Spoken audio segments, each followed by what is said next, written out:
Hi viewers, welcome you all. In today's class, let us see approaches of teaching. A very popular proverb is that a thousand teachers, a thousand method. Every teacher have their own method. This proverb is Chinese, which means the teaching approaches is very with individual. Teaching approaches is a set of principles, beliefs, or ideas about the nature of learning which is translated into the classroom. When a teacher has a long-term plan of action designed to achieve a particular goal, it became his teaching strategy. In general, we see there are the different teaching approaches are there.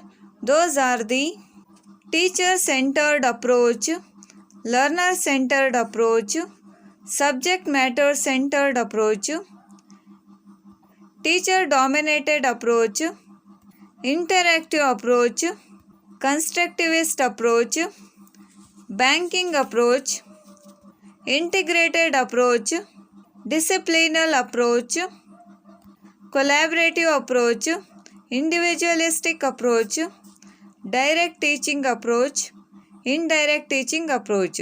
Those are all the teaching methods or approaches. Now let us see one by one. Now let us start with teacher-centered approach. Teacher-centered approach. When the teacher is perceived to be the only reliable sources of information, this method is called as a teacher-centered method. Here we see the teacher plays a more important role in this method. Now let us move on towards our another method, learner-centered approach. On the other hand, when it is premised on the beliefs that the learners is also an important source of information, this method is called as a learner-centered method. We are all know that learners have many creative ideas. On that cause, teachers should have to give opportunity to express their own ideas. Their own ideas means students' ideas. In the classroom, learner must become the important source of information. This method is called as a learner-centered method. Our next method is a subject matter-centered method. When the subject matter gain primary over that of the learners, it is called as a subject matter-centered approach. In this approach, we see that the primary importance. This method is called as a subject matter-centered approach. Our next method is a teacher-dominated approach. When only the teacher's voice is heard and he became the sole dispenser of information, it is called as a teacher domination method. Here we see that a teacher is not involving his student in his teaching, or the teacher is providing all information related to that topic. In that classroom, we are only heard about the teacher's voice. That type of classroom or that type of method is called as a teacher-dominated approach. Our next approach is interactive approach.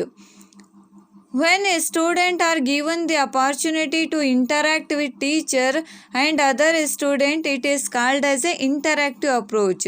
Here we see that the cooperative learning takes place. The student have opportunity to discuss their problem with their teacher and or their classmates. This method is called as an interactive method. Here we see that teacher and students are plays more important role.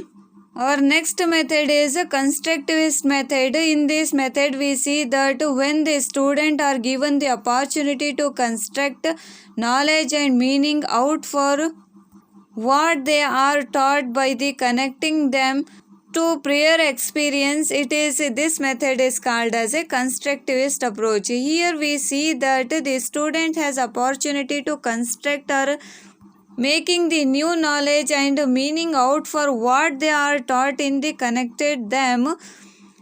They connect present knowledge through the previous knowledge. This is called as a constructivist approach. Now let us see our next approach is banking approach.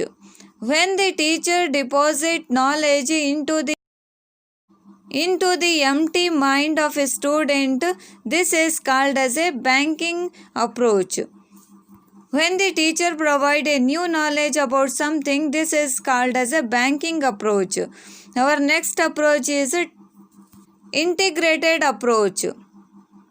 In this method, we see that when the teacher integrates or synthesizes his knowledge from the different disciplines in his teaching, or learners are to given such opportunity, this method is called as an integrated approach. This method is most suitable approach for teaching. Here we see that students have the opportunity to give their experiences. This method is more suitable for teaching.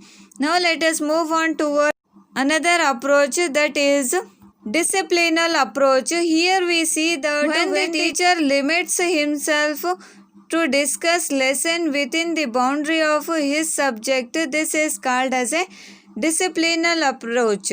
Here we see that a teacher explains his subject in their own limits. This is called as a disciplinal approach. Our next method is a collaborative approach.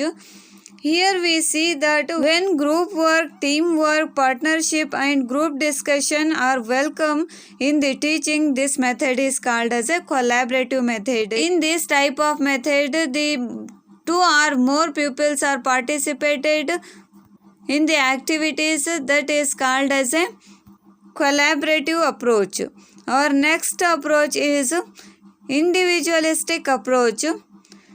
When a teacher wants the individual student to work by themselves in the classroom, this method is called as an individualistic method. Here we see that a teacher has given or provided some work to done individually. This kind of teaching or this kind of method is called as an individualistic method. Our next method is a direct teaching approach. When a teacher directly tells and show a demonstration what is to be taught, it is called as a direct teaching approach. In this method, we see that a teacher should give directly or tell, show, demonstrate directly. It is called as a direct teaching approach. Our next method is indirect teaching approach. Here we see that when the teacher facilitates the learning process by allowing the learners to be engaged in the learning process within his guidance, it is called as a direct approach. In this method, we see that the teacher is plays a role as a facilitator. In the learning process, we see that a learner should be engaged in all time in the learning process. On that cause, the teacher should become the facilitator or the guide. This method is called as an indirect approach. In this method, the teacher is providing learning with indirect method. Those are all the methods of teaching. If you have any queries regarding this, comment below. Thank you for watching this.